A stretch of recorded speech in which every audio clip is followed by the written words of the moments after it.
हरि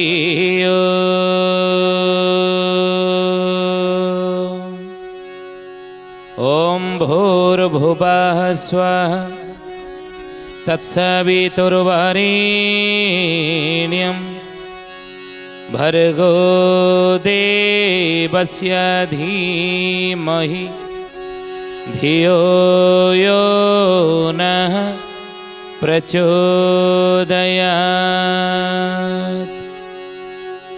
महाब्रह्म निर्विकल्पं पूर्णानंद मयं हरि सर्वघटेज अच्युत तस्य पदे नमाम्यहम् तस्य पदे नमाम्यहम्। बोलिए महापुरुष अच्युतानंद जी की जय। शुद्धि जानी ज्ञानी गुणी मंडली आज अध्याय आलोचना को आपण मानक स्वागत जनाऊँ। आज मालिका वचन आलोचन आम आलोचना करने को जाऊे जी संस्कृत भागवत आरंभ करी महाभारतर वन पर्व कल्की पुराण विष्णु पुराण वर्ष प्रबोध ये अतीतर महापुरुष मानकर वाक्य को आधार करी यदि आम देखा ताले कल्की प्रभुंकर बा कल्की रामकर जन्म संबंध में एथिरे उल्लेख से संबल नामक गाँव में जन्म होते से संबलर वास्तव अर्थ कौन से संबल केउटी कौ जगार क्यों देश भारत में ना अन्य क्यों देश इंग्लैंड अमेरिका जापान फ्रांस कौ देश में ये कथा कौन पंचसखा माने मालिका शास्त्र आलोचना करिसेंती कि हाँ करिसेंती से विषय में आलोचना करिया जाऊे। महापुरुष कथन कले बाबूरे जो प्रभुंक कथा में आलोचना करुले से कौन करेंगे ना से जने ब्रह्मवेता हिसाब से सबुबले धार्मिक मानक द्वारा परिवेष्टित हो रहुथिबे आउ तत्परे क्षुद्र मनोभाव संपन्न व्यक्ति जो माने क्षुद्र मनोभाव संपन्न व्यक्ति थिबे अधार्मिक थिबे तांको संपूर्ण महापुरुष को विलोप करिवे दुष्ट मान को ध्वंस करने पछरे से एक महान त्याग करिवे जहाँ विषय अच्युतानंद मालिका लिखिले कौन म्लेच्छ विनाशन दीक्षास्त्र घेनेण मुहि संसार भ्रमिबी कल्की अवतार से ही मोटई हृदय था तो ही भावी हृदय था तो ही भाभी है सुजाने हृदय था तुम्हें भाभी हृदय था तुम्हें भाभी है सुजाने हृदय था तुम्हें भाभी। म्लेच्छ विनाशन दीक्षास्त्र घेनिण मुहि संसार भ्रमिबी मु संसार भ्रमण करुथि ब्रह्मवेता मानक सांगे धरी धार्मिक मानक सांगे धरी महान व्यक्तिगण को सांगे धरी संसार भ्रमण करुथि आउ कल्की अवतार से ही मो अटई हृदय था तो भावी जानबू जे से हूँ मो कल्की अवतार। पुणी कहले द्वादश कार्य पर्यंत ज्ञान खड़ग विराजी थिब सेठारो क्षुदा तृष्णा बाधा न पाई न रही थिब जे पूर्व काळरो थिब जे पूर्व काळरू हे सुजाने थिब जे पूर्व काळरू थिब जे पूर्व काळरू हे सुजाने थिब जे पूर्व काळरू। कहले द्वादश कर पर्यंत ज्ञान खड़ग विराजी थिब सेठार हे सुधी जानी करवाल जो खंडा क्यों खड़ग ज्ञान खड़ग अनेक अर्थरे आपना को नहीं पारंती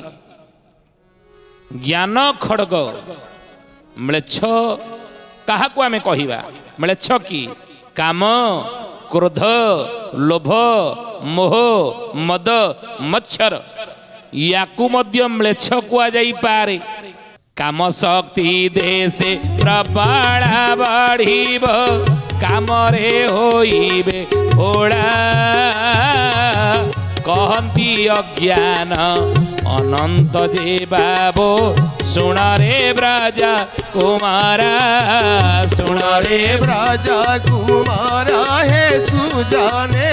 सुन रे ब्रज कुमार सुन रे ब्रज कुमार हे सुजाने सुन रे ब्रज कुमार काम क्रोध काम शक्ति देशे प्रबल बढ़िब कामरे होइबे भल महापुरुष लिखिछन शिशु अनंत मालिकार नाम हेउची पटामडाण कहले काम शक्ति जत जोरे बढ़िले कामरे सब भोल हेबे तेणु काम क्रोध कथा कथा के आज आपण देखु नाहंती तो देयाने कथा कथार देखुथिबे क्रोध समस्तଙ୍କ भितरे ये घर ठारू आरंभ करी पार्लियामेंट पर्यंत महापुरुष लिखिछन ये कथा क्या भितर क्रोध नहीं साधारण मनुष्य कथा छाड़ दियो जड़े जड़े साधु वैष्णव होते क्रोध आज छाड़ुनी तेणु कथा कथा के विभिन्न प्रकार अस्त्र बाहर करुचे आम आगुरी से भली नाला कलिकजिया झगड़ा झाटी गाँ गंडारे होता तो से बसिकी गाँ गंडारे गोटे भय था मुरबी मान प्रति भय था ना नहीं सी जेजेबापा अच्छी कि बड़ापा अच्छी पाटितुंड घरे करनी कि पाटितुंड मोटे घरे करनी बड़ापा अच्छा कि बापा अच्छा पाटितुंड करनी आज आप देखिए क्या तो खातिर ना तेणु क्रोध आज समस्त भितर कथा कथा के बाप को पुआ हाथ उठे दौची कथा कथा के स्त्री मध्य स्वामी की हाथ उठे दौची नहीं ये असंभव नु कर्ण को दुख तो हेले मध्य अप्रिय सत स्वामी की माड मारिया को मध्य स्त्री आज पछौनी महापुरुष एक कथा लिखिथिले मालिकार सुंदर भाव आलोचना करिसेंती बोलिए महापुरुष अच्युतानंद जी की सुता संगे प्रीति पियारा करिबे बराबर भंड जीवे सावित्री व्रत जे घरे घरे हेबा जनके साथी नथिबे जनके साथी नथिबे हे सुजाने जनके साथी नथिबे जनके साथी नथिबे हे सुजाने जनके साथी नथिबे ज्ञानी गुणी मंडली महापुरुष कहले सुता संगे प्रीति पियर करी बालिकार नाम है शिवकल्प नवखंड निर्घंट सुता कहले झील संगे प्रीति करिवे कि पियर कहले बाप बाप सहित यही कलिजुग आप देखिए कर्ण को दुख तो हेले मध्य अप्रिय सत मालिकार लेखा अच्छी कलिजुगांत समय ये घटना घटव बराबर भंडु थे सावित्री व्रत जे घरे घरे हेब जनके सती माड मारिया पछेबे नहीं उचिष्ट भुंजाई कटुक्ति भाषिबे स्वामी की मारिबे माड टापोरा करीण धिक्कारी कहिबे नपुसक छाड़ छाड़ नपुसक छाड़ छाड़ हे सुजाने नपुसक छाड़ छाड़ नपुसक छाड़ छाड़ हे सुजाने नपुसक छाड़ छाड़ उचिष्ट भुंजाई कटुक्ति भाषिबे स्वामी की मारिबे माड टापोरा करीण धिक्कारी कहिबे नपुसक छाड़ छाड़ महापुरुष को लिखिछन मालिकार अच्युतानंद मालिकार नाम शिवकल्प नवखंड निर्घंट हे ज्ञानी गुणी मंडली ताले कूलबधूटीए ता भीतर जदि राग आसबन ना जदि देखिए रोषे करिया बहुत पड़थब रोषे है घर कुणिया मतलब पुणी आउ थे चा बसा दिन को 10 थर चा करिया पड़थब कुणिया सी जाई सारा परे बंधु बांधव आउ किए आसिले चा बसा ओडारू किए आसिले परिवार कहते ए बहु चा अधिक बसैल 10 थर जदि चा करिया पड़थब सी रागीबनी स्वाभाविक कथा नहीं रागता भितर आसला इमिति करंतु ना इमिति करेनि भाविबा दरकार आमर सी झील बहु को झील भली भाविबा परिवार सुरुखरे चलिबो नहीं तेणु महापुरुष कहले बाबू रे सीमित करवा ना परिवार भितर जदि रहिबा तो परिवार भितर साहाय्य सहयोग भाव थिबो महापुरुष से परम पूज्य गुरुदेव वेदमूर्ति तपनिष्ठ पंडित श्रीराम शर्मा आचार्य कहते गृहस्थ एक तपोवन जो संयम सेवा आउ सहिष्णुता ये तीन गुण को साधना करिया को पड़े करवा दरकार संयम रहिबा दरकार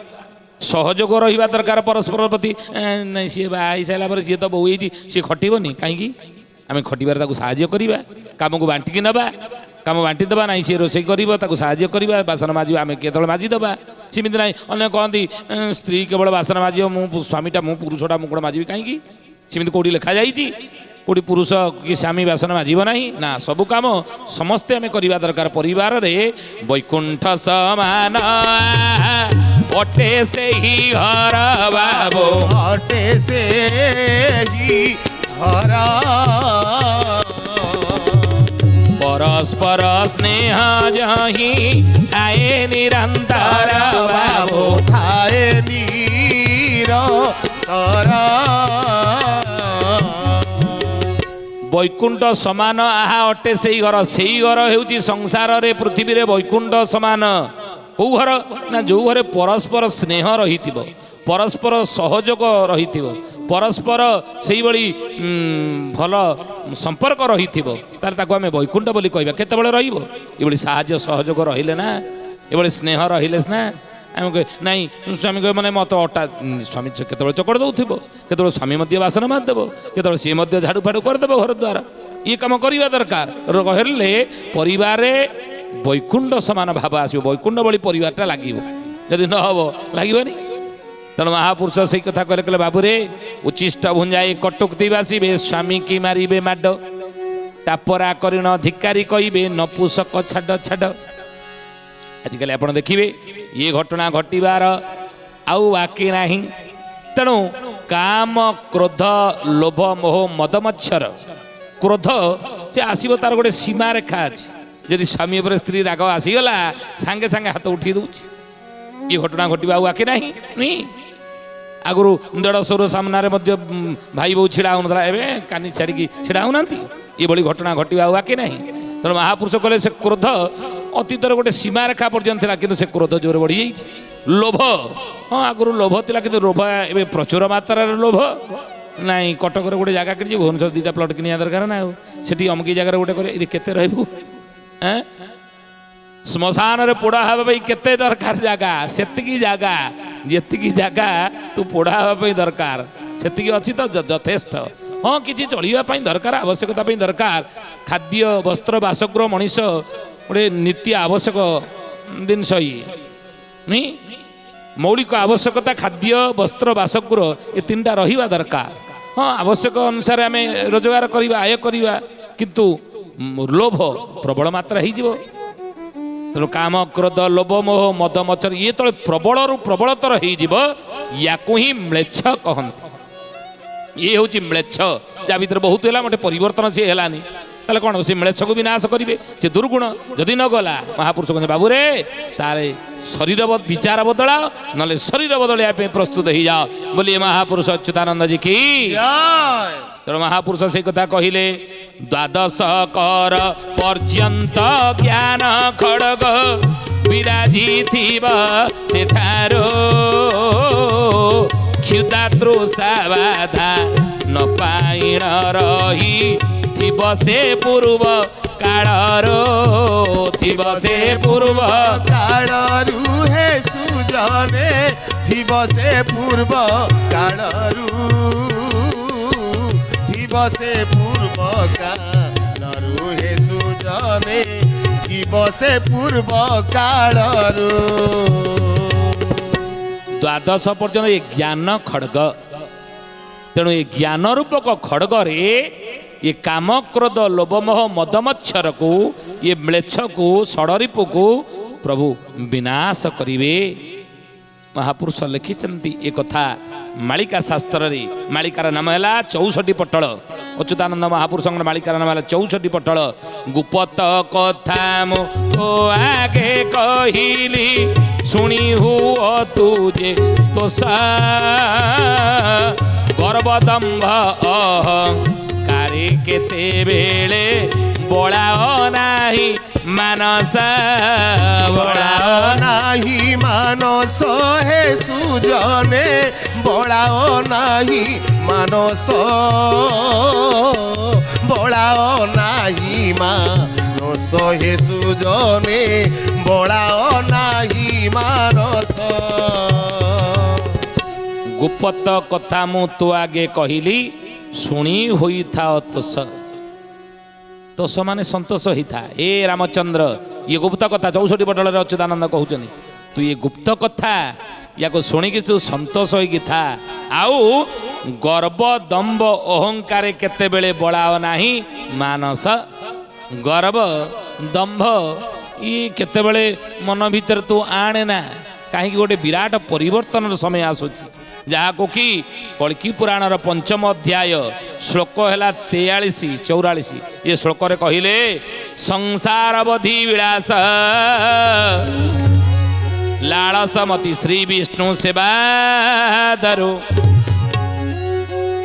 ଭକ୍ତା ଖ୍ୟାନମିଦଂ ସ୍ୱଭେଦ ରହିତଂ ନିର୍ମାୟ ଧର୍ମାତ୍ମନା ज्ञानोल्लास निषाद खड्ग मुदित सद्भक्ति दुर्गाश्रय षड्वरं वर्गं जयता बशेष जगतात्मत स्थितं वैष्णवं। तेणु याकू कल्की पुराण रे महर्षि व्यास कहउचंदी बाबूरे ज्ञान रूपक खड्गरे अच्युतानंद महापुरुष 64 पटल जहाँ कही ताकू कल्की पुराण रे व्यास सही कथा कहले ए ज्ञान रूपक खड्गरे प्रभु ए म्लेच्छ को विनाश करिवे। तेणु भागवत कहउचंदी जुग को जुग एही माते परमानंद ए जगते परमानंद ए जगते परमानंद ए जगते।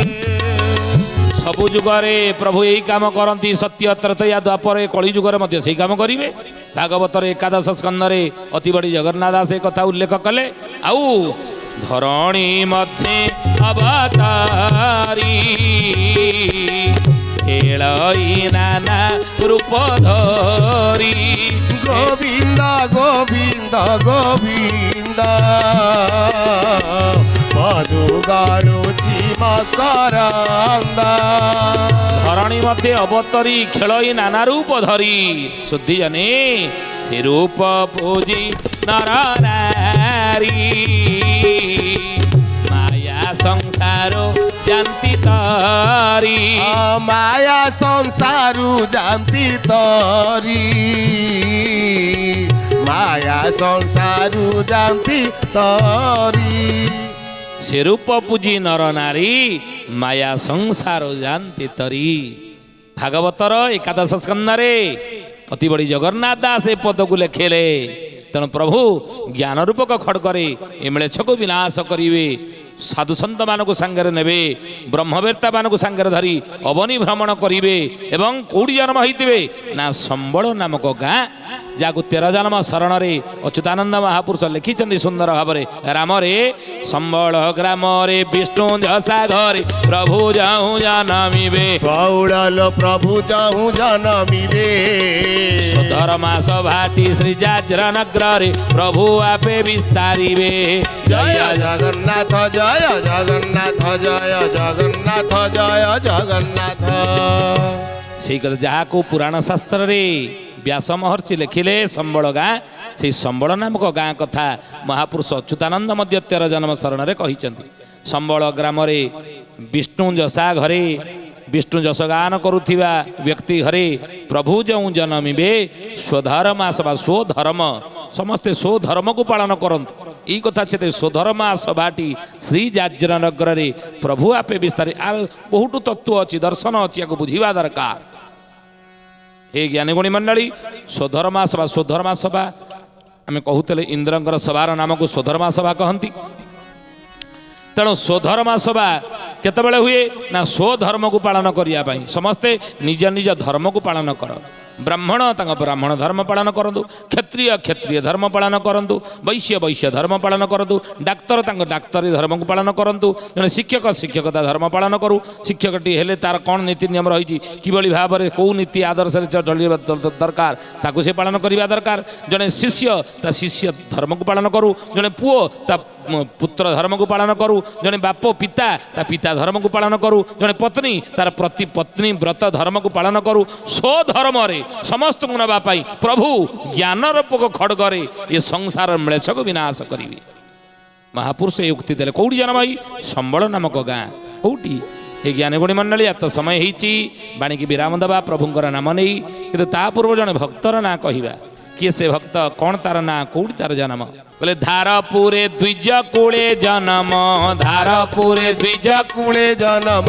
ବ୍ରହ୍ମାନନ୍ଦ ବୋଲି ହୋଇବ ନାମ, ବ୍ରହ୍ମାନନ୍ଦ ବୋଲି ହୋଇବ ନାମ। ଜ୍ଞାନଗୁଣୀ ମଣ୍ଡଳୀ ଶୁଦ୍ଧି ଜାନେ। ଧାରପୁର ଯାଜପୁର ଜିଲ୍ଲା ଧାରପୁରରେ ମହାପୁରୁଷ କହୁଛନ୍ତି ବ୍ରହ୍ମାନନ୍ଦ ନାମରେ ଜଣେ ଭକ୍ତ